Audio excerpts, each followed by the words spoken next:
Comenzamos pues hablando de la aproximación, como os decía, al culto metróaco, a la iconografía y a todo lo que tiene que ver con la diosa Cibeles para completar la sesión que estamos viendo hoy.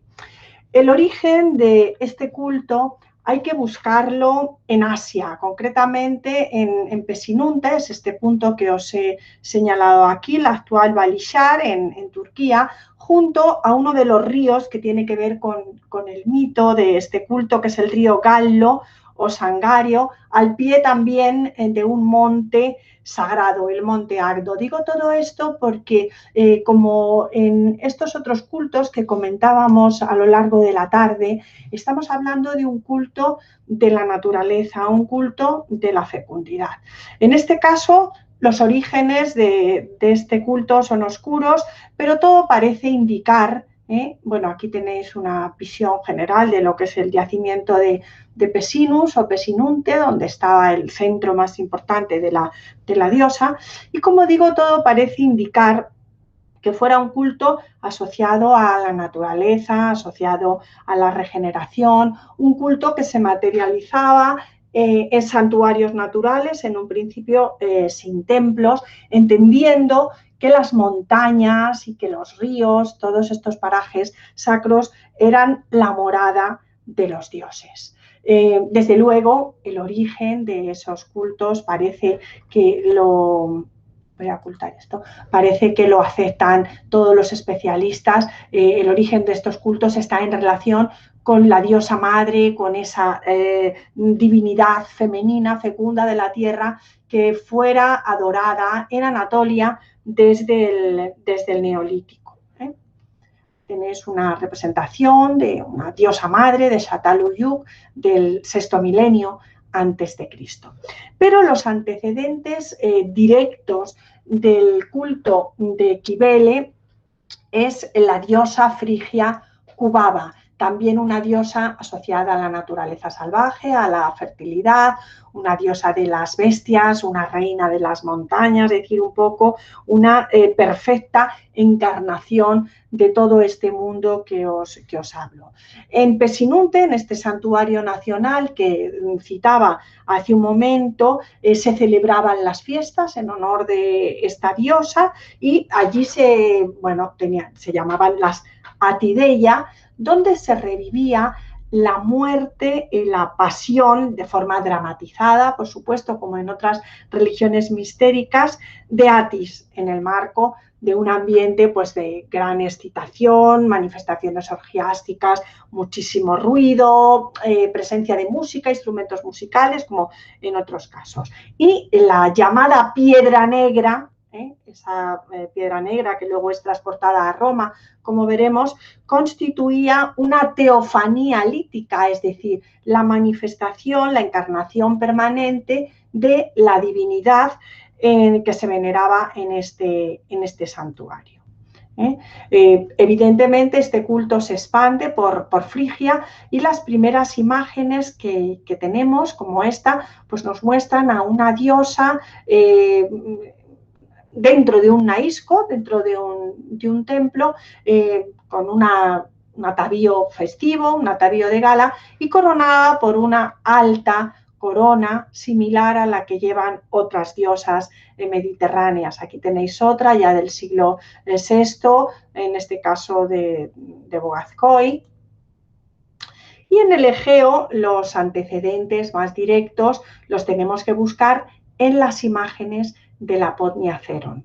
Este nombre, esta designación de Potnia Ceron, que todos habréis oído muchísimas veces, se cita por primera vez en el canto 21 de la Ilíada, en ese pasaje que os he señalado ahí, Ilíada 21, 470, donde se la hace señora de los animales. Es una de las acepciones que tuvo la gran diosa madre cretense, una diosa también que era la protectora del palacio de la ciudad, era la Potnia Ceron, era la diosa de las montañas, era la diosa del mar, es decir, era una diosa, una gran diosa madre de origen anatólico mediterráneo, que reinaba sobre los hombres y que está asociada a la regeneración y a la vida. En el mundo griego tenemos ya la presencia de Cibele, Cibele, Cibele, como la queramos llamar. Os he hecho un resumen ahí en la diapositiva, una diosa de la vida, la muerte, la resurrección y sobre todo una madre nutricia. Fue identificada, como todos sabéis, en el mundo griego y luego más tarde en Roma con Rea, con una de las titánides, y se la consideró la madre de los dioses. Por eso se la llamaba Idaea Mater o Magna Mater. Todo parece indicar que el inicio del culto de Cibele surgió o llegó, mejor dicho, al Peloponeso en el siglo VI a.C. y desde finales del siglo III, después de la consulta de los libros sibilinos, pues se traslada su imagen, esa piedra negra que procedía del santuario frigio, hasta Roma, y con ello comienza el culto de la diosa en Roma. El nombre Cibele procede precisamente, según los especialistas, de este término que os pongo ahí, cubele, que se refería al gran betilo negro que había caído en el monte Dindymon en Pesinunte y que se adoraba, como decía al principio, como una teofanía lítica de la diosa. Lo que tenéis en la diapositiva es el reverso de una moneda de época augustea, pero acuñada en Pesinus, en Pesinunte. Señalábamos que la Cubaba Cibele, primero en Frigia y luego también en Grecia, es una diosa que personifica la fertilidad de la tierra, de las plantas, es también una podniaceron, y esos animales que le estuvieron consagrados fueron especialmente los leones y las abejas. También se la consideraba diosa de las cavernas, de las minas, de las montañas, de las fortalezas, luego de las ciudades. Por eso va a aparecer en Roma muchas veces tocada con una corona mural, una corona turriforme. También se asocia su imagen al trabajo de la metalurgia, y bueno, existe por sí misma, no tiene madre y por eso se la llama la Gran Madre. En este sentido, pues claro, la confusión y la complejidad que existe entre todas las diosas de la tierra es tremenda, porque realmente la que existe por sí misma en la teogonía griega es Gea, la Gea griega, la encarnación o personificación de la tierra primordial. Cuando yo explico en las clases a los alumnos de Historia del Arte las diferencias entre Gea, Rea o Rea Cibele y Demeter, pues lo hago con un símil. Gea sería la tierra primordial, Rea Cibele sería la tierra habitada, como madre de los dioses, y Demeter Ceres sería la tierra cultivada, la madre de la agricultura. Pero bueno, esto es una simplificación, desde luego que responde a una variedad enorme de conceptos, porque la personificación de la tierra y de la diosa madre es algo pues muy difícil de expresar en términos plásticos, en términos artísticos.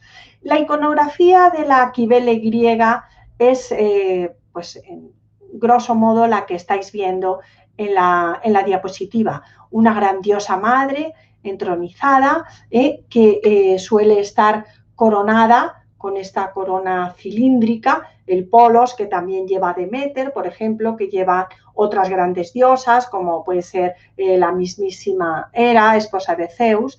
Suele llevar también un felino, en este caso un pequeño leoncito que aparece aquí sobre su regazo, a veces instrumentos musicales, aquí veis un tímpano, un gran pandero hueco que alude a esos ritos orgiásticos celebrados en su honor, y algún instrumento de culto, en este caso una fiale o una patera. En ambos casos, bueno, aquí tenéis otro ejemplo del siglo IV, de una colección particular, pero muy similar iconográficamente hablando aunque un poquito más perdido, porque le falta la fiale y le falta el tímpano. Hay muchísimos ejemplos de este tipo de obras que después, ya a partir del siglo V, lo normal es que el pequeño león, que en principio estaba en el regazo de la diosa, como hemos visto, pues aparezca flanqueando su trono como si fueran dos leones, una pareja de leones. Quiero decir también que en la iconografía de la propia era, la juno-romana, el león es otro de los atributos. El león realmente está unido, es un animal unido a la realeza, desde muy antiguo, y estas diosas principales, estas diosas importantísimas, pues aparecen en muchísimos casos acompañadas de leones. Aquí tenéis otra dentro de un naiscos, son exvotos, normalmente ofrendas de los fieles, que en algún caso pues pueden representarse a ambos lados de la diosa. Esta es una pieza más tardía y sigue teniendo esa iconografía primitiva, como veis, con el león encima de sus piernas, de su regazo. Y aquí pues lo que hallamos es otro esboto, también con un relieve muy finamente trabajado, donde la diosa, acompañada por otros personajes, recibe sus ofrendas. La mayoría, como digo, exvotos, relieves votivos que son testimonio del culto. En algunos casos es muy significativa, como veis, la posición de los leones que están flanqueando a la diosa de la misma manera que lo hicieran antaño con la Potnia Feron. Son también, además de los relieves, muy abundantes las terracotas exentas, pequeñas figuritas pintadas que proceden de diversos lugares de Grecia. En este caso os muestro un ejemplo muy bonito que procede de Tebas, conserva bastantes restos de policromía, como veis, y bueno, además de estamos en el 400, fijaros aquí, parece que surge una iconografía diferente que la muestra a la grupa de un león, montada sobre un león, como la veis aquí, como la veis también en este detalle de un vaso del Museo de Boston, y en este caso, además de la habitual corona cilíndrica, lo que lleva es ese tímpano asociado a los ritos dionisíacos. También en el conocido friso grande del altar pergameno del siglo II a.C., vemos ya esa iconografía de la Cibele rea, completamente asimilada a la diosa griega, montada a la grupa de un león. Este debió de ser el prototipo más destacado, el prototipo más habitual en el mundo helenístico. Tenemos también otra iconografía bastante interesante, bastante curiosa, que se refiere a la imagen que estáis viendo ahora mismo en la diapositiva.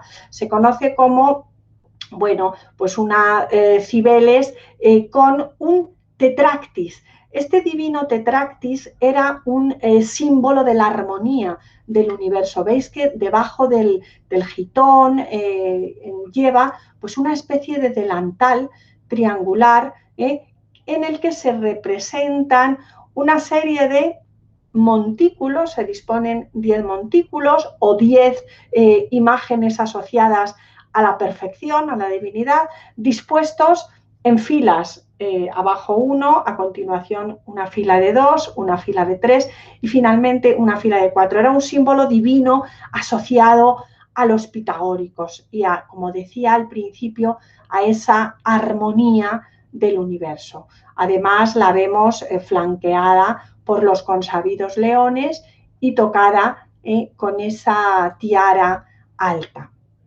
También desde el periodo helenístico su imagen puede aparecer luciendo una corona turriforme. Es decir, hay un determinado momento en que toda esa protección de los animales, la naturaleza y todo ese mundo originario pasa a ampliarse también como una protectora de las ciudades y como tal asume ese símbolo o ese atributo iconográfico que caracteriza a las tijai y a las personificaciones de las ciudades en general.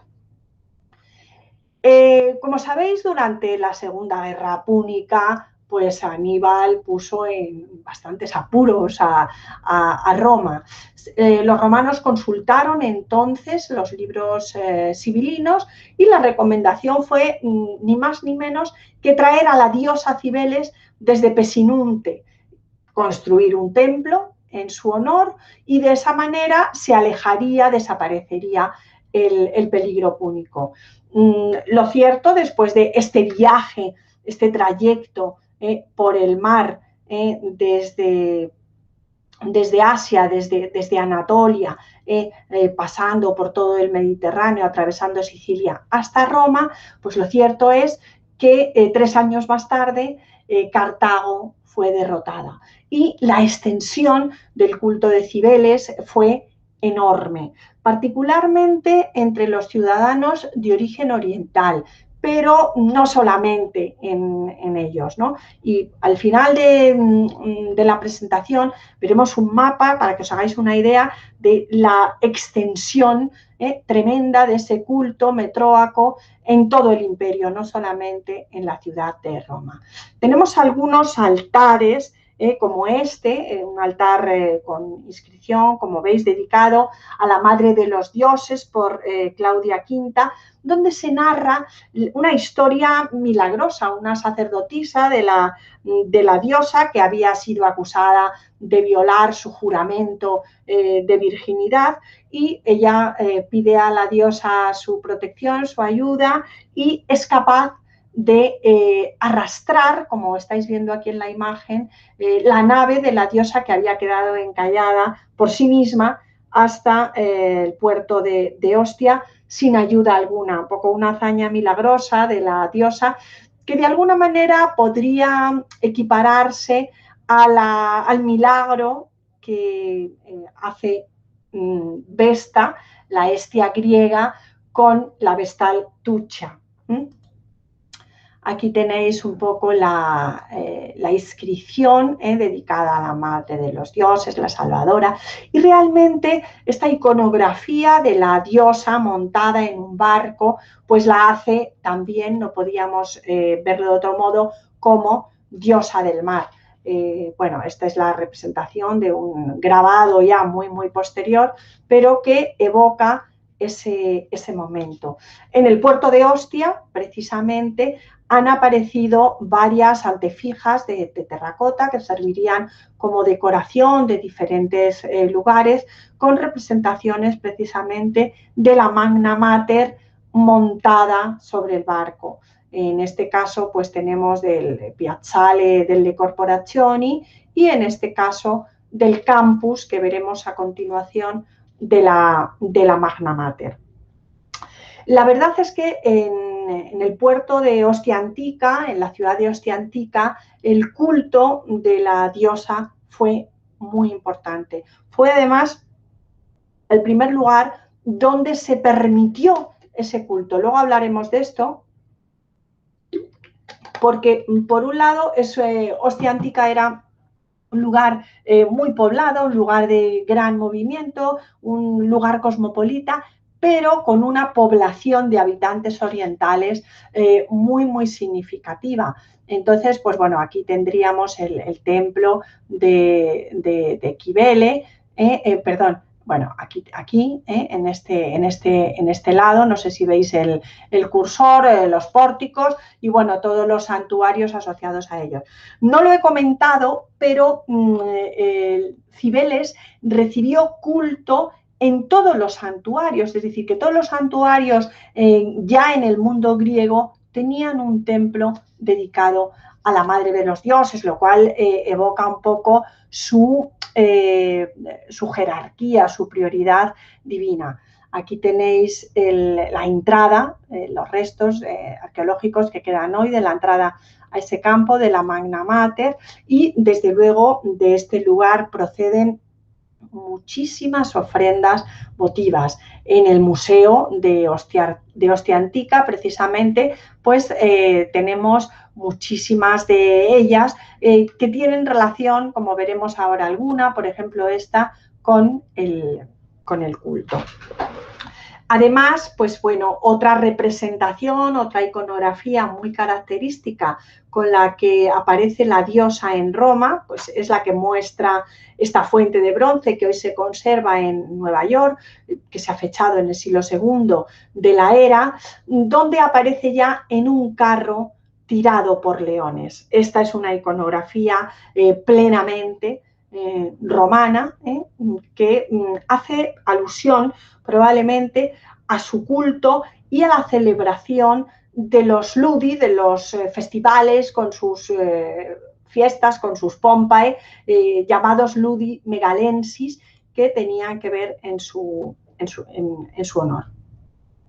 Hay muchísimos textos, he puesto algunos, no vamos a leerlos de todos, pero desde luego esos textos, algunos como crítica, otros como simplemente una sencilla descripción de lo que allí acontecía, pues nos hablan de la trascendencia que tuvo este culto, ¿no? En el caso del texto de Macrobio, pues fijaros, lo que se señala es un poco la identificación de la madre de los dioses, es decir, esta Cibele, con la propia tierra. Y también Macrobio dice que es conducida por leones, animales, bueno, él da su propia explicación. Hemos visto que la asociación de Cibele con los leones es muy anterior a todo esto. Los ludi megalensis se celebraban del 4 al 10 de abril, al comienzo de la primavera, justo antes de los ludi cerealis, pero entre medias, no lo he puesto ahí, pero entre medias de los ludi megalensis y los ludi cereales estaban unos festivales no muy amplios, pero de gran importancia también, dedicados a Tellus, dedicados a la tierra. Realmente estamos hablando de cultos agrarios, desde luego la civilización romana como civilización agraria, pues no podía dejar de dar importancia a todo este florecimiento de las cosechas que al fin y al cabo eran un poco la base de la vida. En estos ludi megalensis se rememoraba ese viaje por barco y la llegada a Roma de la piedra. Y bueno, la mayoría de los textos que han llegado hasta nosotros pues tienen que ver con esa procesión violenta, tremulosa, provocada por los instrumentos con los que los sacerdotes, los llamados galli, que iban con unos atavíos, luego lo veremos, muy exuberantes y muy llamativos, iban danzando y acompañando de forma gloriosa este desplazamiento de la diosa. Ovidio, en estos pasajes del 4 de Fastos, desde 179 en adelante, pues describe con un gran lujo de detalles pues toda esa procesión de los eunucos, el ruido que hacían y realmente habla también de la afeminada nuca de sus servidores. Luego hablaremos del sacerdocio y de la apariencia que tenían los sacerdotes. Este es un detalle de un maravilloso cuadro de Andrea Mantegna de 1506. Desde luego, también tenemos constancia en algunos relieves, como por ejemplo estos hallados junto a Santa María in Vialata en el siglo XVI, de esa procesión sacrificial que culminaba en el templo de la Magna Mater situada en el Palatino. También Ovidio, en Amores 3, hace referencia a esta procesión y bueno, después de todo un párrafo larguísimo en el que habla de que va apareciendo Neptuno, Marte, todos los dioses, etcétera, dice lo siguiente: la imagen de la diosa deja el templo montada en un carro tirado por dos leones. Se la transporta en procesión entre el escalofrío de la multitud, entre música de palmas, tambores, címbalos y flautas. Es llevada a través de las ciudades la imagen silenciosa de la diosa, y ella dispensa sus favores a los mortales con su muda protección. El bronce y la plata cubren todo el recorrido porque son una ofrenda generosa de los fieles. Cae una nieve de rosas que oscurecen a la madre y al cortejo que la acompaña. Una descripción maravillosa como todas las que hace Ovidio. También Lucrecio en su De Rerum Natura 2 pues tiene unos párrafos bastante amplios para hablar de esta procesión, del origen de la diosa, etc. Os he puesto aquí un enlace en este de Domus Romana, hay muchísimos textos, la mayoría de los que os he puesto los he sacado de ahí, y os invito a que visitéis esa página. Y bueno, no he podido resistirme por su belleza a poner este detalle del cuadro de, bueno, pone 15.000, es 1505, 6, de la procesión que representa esta entrada, esta pompa triunfal de Cibeles en Roma, donde vemos sencillamente un busto de la diosa con la corona turriforme que está siendo llevado en andas.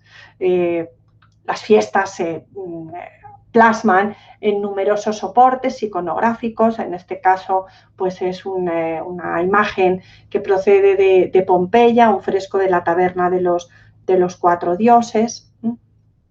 Y la iconografía más frecuente en el mundo romano es esta, es una diosa entronizada, es esa iconografía que procede del mundo helenístico, a veces variando los atributos, en muchos casos flanqueada por los felinos, y en casi todas las representaciones coronada su cabeza con esa corona murada, esa corona turriforme. En algunos casos conserva los tímpanos, en otros aparece, fijaros, casi sincretizada con la Demeter Ceres por la cornucopia, o sobre todo en esta pieza de la Villa Getty, por este ramillete que lleva en la mano derecha de espigas y granadas, hay cierta variedad, pero lo que no suele fallar casi nunca es esta representación de la corona mural, que la hace la dueña también no solamente de la naturaleza salvaje y de las bestias, sino también de las ciudades. En este caso os pongo una preciosa tige griega del Museo de Esparta, para que comparéis un poquito las coronas. Su hijo, su paredro, también es el dios Atis, un dios cuya leyenda, o en torno, mejor dicho, cuya leyenda se centra todo el culto metróaco. Atis provoca los celos de la diosa, ella lo enloquece, y en ese momento de exaltación mística, en ese momento estático, se castra y muere desangrado. La diosa, apesadumbrada, lo resucita. Con este mito, con esta historia, pues lo que se quiere expresar no es otra cosa que un mito de vida, un mito de muerte, resurrección, un mito de regeneración, unido a todos esos misterios. Precisamente en torno al dios vamos a encontrar muchas veces tanto el pino con las piñas como la hiedra, dos especies vegetales que reviven o rememoran esa idea primigenia del culto a la naturaleza, pero que además son especies de hoja perenne. Las representaciones de Atis son muy variadas, en muchos casos aparece junto a la diosa, como lo veíamos en este altar, o, bueno, en este otro caso, en este precioso relieve del Museo de Venecia. Ahora vamos a ver cuáles son sus prototipos fundamentales, pero en esencia, en la mayoría de ellos, Atis es un personaje oriental. Como hemos visto antes en Mitra, pues también él lleva los pantalones, los anaxírides, suele llevar el gorro frigio en muchos casos, y también puede ser un pastor. Vamos a ir viendo a continuación las representaciones. Hay una pieza excepcional en la que no puedo entretenerme, en la que no me puedo distraer, que es esta patera, una patera fabulosa del siglo IV después de Cristo, que se conserva en Milán, en el Museo Arqueológico, y que narra un poco toda una visión cosmogónica a través de las imágenes, con el carro de Cibeles y Atis en el centro, precedido por los coribantes, que son el antecedente mítico de los sacerdotes, de los Galli, de la Cibele Frigia, con ese marco cósmico, con el Sol, la Luna en la zona superior, con el océano y Tetis en la parte inferior, o la personificación de la Tierra con las estaciones, e incluso con la representación del tiempo eterno. Esta sería una pieza para explicar solamente en una hora, ¿no? Pero no quería dejar de ponerla, solamente para que veáis la iconografía de Atis. En este caso se ve muy bien en el detalle, que está vestido a la oriental, pero lleva tanto el pedum, que es el cayado romano de los pastores, y también ese instrumento, una siringa, asociado a los pastores.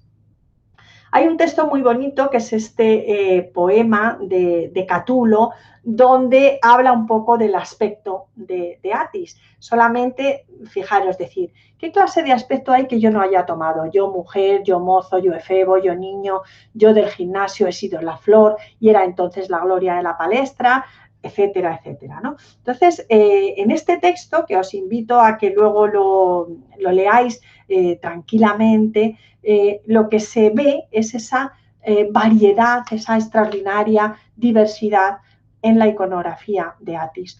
Como la diosa puede aparecer montado sobre un león, puede ser un Atis niño, lo vamos a encontrar reclinado como río, porque realmente él se metamorfosea, según el mito, en el río Sangario, después de la castración.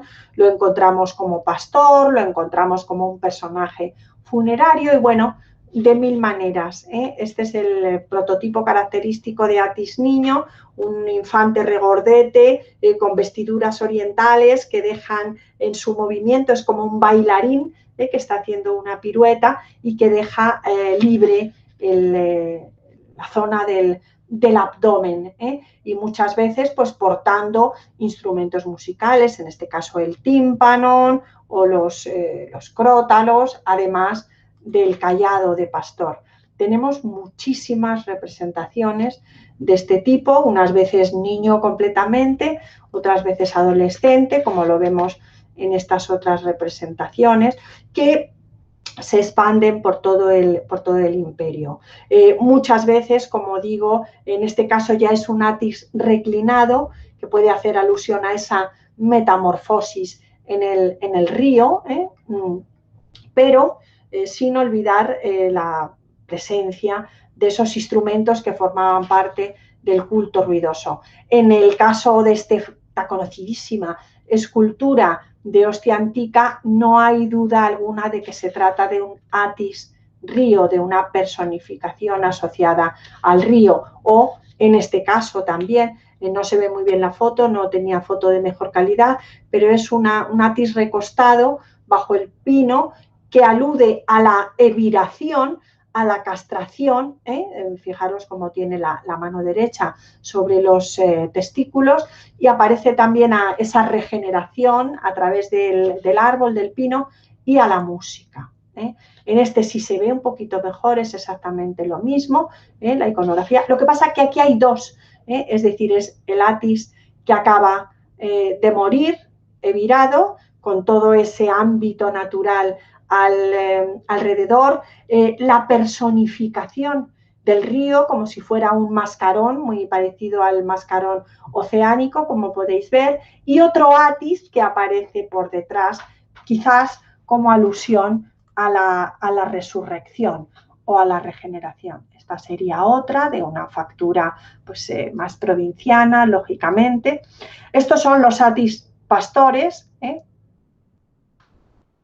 Y bueno, no me he podido resistir a poner esta maravillosa pieza, el ánfora de plata de Barati, que se conserva en Populonia, donde entre las muchas imágenes que forman parte, son imágenes asociadas a otro de los cultos mistéricos y a la iconografía dionisiaca, pues aparece este Atis pastor, con la siringa, una siringa bastante grande y con el pedum, además de la indumentaria frigia.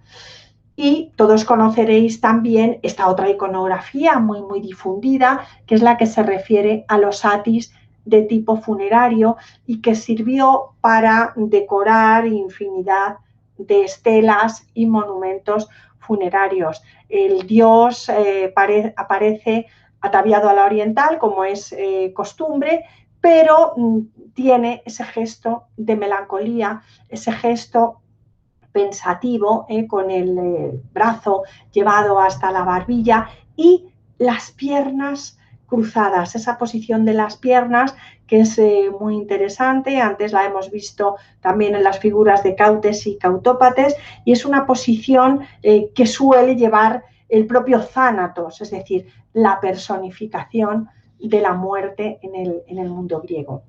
En algunos ejemplos, solamente pongo este, aunque no me puedo detener en ello, se ha querido confundir la iconografía de Atis con la iconografía de Mitra, concretamente en esta placa votiva del Museo Británico. Y bueno, ¿cómo distinguiríamos en este caso? Pues fijaros, hay algo muy interesante desde el punto de vista iconográfico que nos puede ayudar, y es la presencia de la cista mística. Aquí tenéis, bueno, una cista mística de hostia antica, coronada por un gallo, que lo tenemos aquí también, y decorada muchas veces con piñas. Esta sería la tapa de otra. Y en este caso, en esta placa votiva argéntea, la tenemos situada ahí. Esos ritos orgiásticos, como decíamos, son ritos de naturaleza, de muerte y resurrección. En Frigia, el 24 de marzo, se celebraba el Día de la Sangre. Se llamaba así porque los sacerdotes consagrados a la diosa y al dios, en particular al propio Atis, se eviraban. Una costumbre que fue muy mal vista en Grecia y que en Roma se sustituye por el sacrificio, la castración del toro, el taurobolio, o del cordero, el criobolio, y se hacía un bautismo de sangre, que todos habréis visto alguna imagen, luego os pongo yo alguna, para que, y bueno, efectivamente, en este culto intervenía, quizás también como en otros sacrificios sangrientos, la presencia de la música era muy importante para disimular, para aminorar esos gritos de los animales, ese sonido estruendoso de los animales al ser sacrificados. Pero bueno, también otros autores, como por ejemplo este Luciano de Samosata, pues nos habla de todo ese ruido, ese magnífico ruido que harían. Son instrumentos de percusión, son instrumentos de viento. Con el culto isiaco se comparte ese sistro, y también era muy frecuente, a lo mejor este instrumento no lo conocéis, por eso lo señalo, la tibia frigia. Una tibia que, bueno, podía tener los dos tubos rematados como en un cuerno rústico, en un cuerno animal, o solamente uno. En este caso os pongo uno que tiene los dos. Y ya para terminar vamos a ver las imágenes muy rápidamente de los sacerdotes de Cibeles.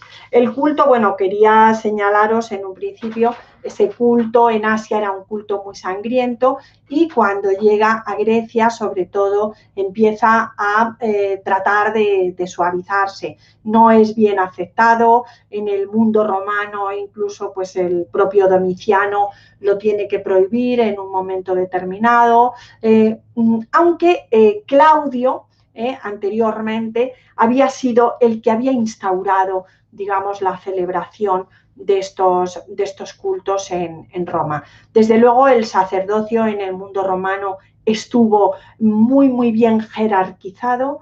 Sabemos incluso que era un culto complejo, un culto en el que no solamente estaban los galli, los sacerdotes, sino también un archigallo. El archigallus era un cargo vitalicio, un sacerdote que era pues considerado un alto magistrado dentro del mundo romano. El mundo romano lo que trata es de controlar de alguna manera a través de la institucionalización este tipo de personajes. Y como os acabo de señalar, pues realmente esa eviración humana se sustituye por el taurobolio y el criobolio.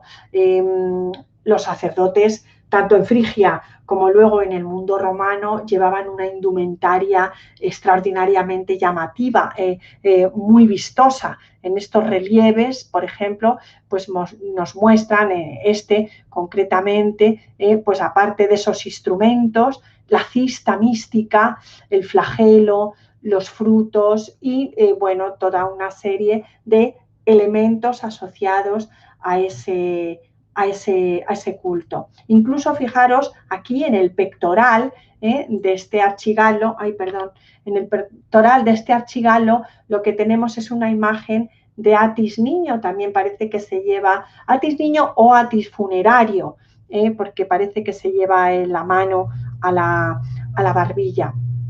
En este caso tenéis dos relieves de mármol de luna que proceden de Ostia Antica y que se conservan en el Museo Ostiense, donde estamos viendo a sendos archigalos ofreciendo unos sacrificios no cruentos, en el caso de la izquierda a Cibeles y en el caso de la derecha al propio Atis.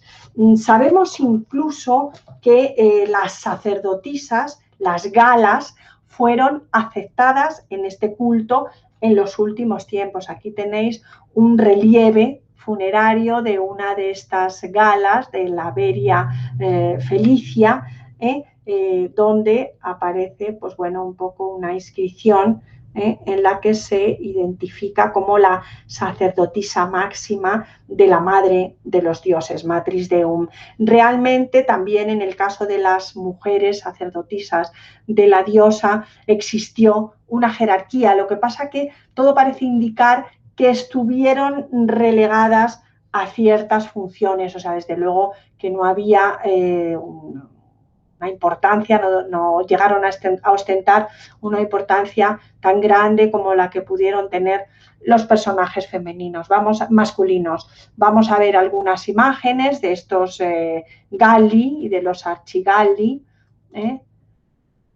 que se utilizaron, incluso, fijaros, esto es un detalle de uno de los dibujos de la antigüedad explicada de Bernat de Montfaucon en el siglo XVIII, donde copia esta estatua que se conserva hoy en la Centrale Montemartini.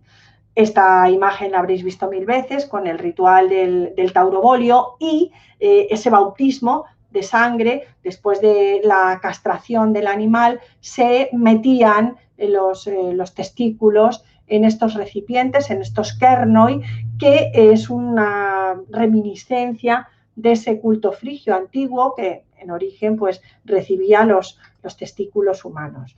Y bueno, ya para terminar, pues os muestro una imagen completamente distinta, medieval, que se refiere a esa castración de Atis en primer término, y tenemos, mientras tanto, sucede esto a la propia Berecintia, es decir, a la propia Cibeles y a Minerva en la cama, y a estos tres sacerdotes que están oficiando ese rito.